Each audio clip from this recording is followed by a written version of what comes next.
বন্ধুরা, আজকে আমরা জানতে চলেছি নরকের দরজার সম্পর্কে। নরকের দরজা, জাহান্নামের দরওয়াজিসি অনুবাদ।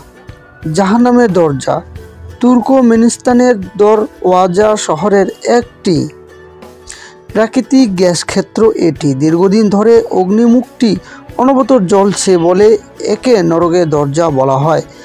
কারাকুম মরুভূমিতে অবস্থিত অগ্নিমুখটির ব্যাস 69 মিটার ও গর্ত 30 মিটার দীর্ঘ। ভূতত্ত্ববিদগণ মিথেন গ্যাসের বিস্তার প্রতিরোধ করার জন্য জ্বালামুখটিতে আগুন লাগিয়ে দিয়েছিলেন এবং এটি 1971 সাল থেকে ক্রমাগত জ্বলছে।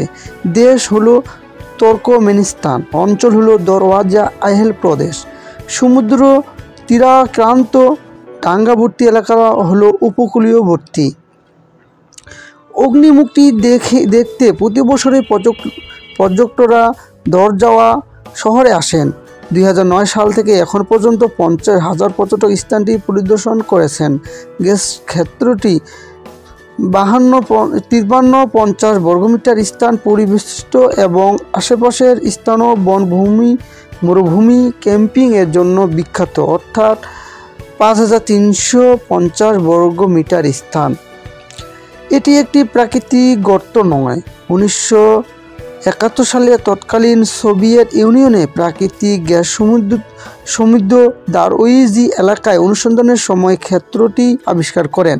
প্রথমে তারা মনে করেছিলেন এটি একটি তেল ক্ষেত্র, তাই ড্রিল মেশিন দিয়ে তেল উত্তোলনের জন্য সেখানে ক্যাম্প স্থাপন করেন। কিন্তু পরে তারা সেখান থেকে বিষাক্ত গ্যাস বের হতে দেখে গ্যাস অনুসন্ধানের সময় অনুসন্ধানকারীরা গ্যাসবহুল গুহার মধ্যে মৃদু স্পর্শ করলে দুর্ঘটনাক্রমে মাটি ধসে পড়ে ড্রিল রিগসহ পড়ে যায়। যদিও এই দুর্ঘটনায় কেউ হতাহত হয়নি। প্রাথমিকভাবে গবেষণা করে বিষাক্ত মিথেন গ্যাসের ব্যাপারে গবেষকরা নিশ্চিত হন। পরিবেশে বিষাক্ত গ্যাস প্রতিরোধ করার জন্য ভূতত্ত্ববিদরা তখন গ্যাস উত্তোলন মুখটি জ্বালিয়ে রাখার সিদ্ধান্ত নেন। তাদের ধারণা ছিল এখানে সীমিত পরিমাণ গ্যাস থাকতে পারে, কিন্তু তাদের ধারণা ভুল প্রমাণ করে এটি 1971 সাল থেকে অনবরত জ্বলছে।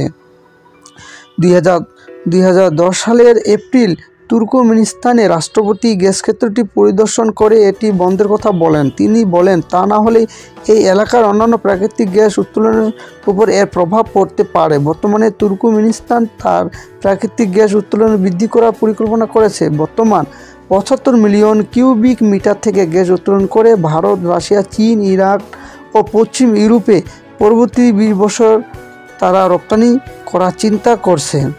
তো বন্ধুরা, এই হলো আজকের ভিডিও, যেটি আমরা সবাই নরকের দরজা নামে চিনি।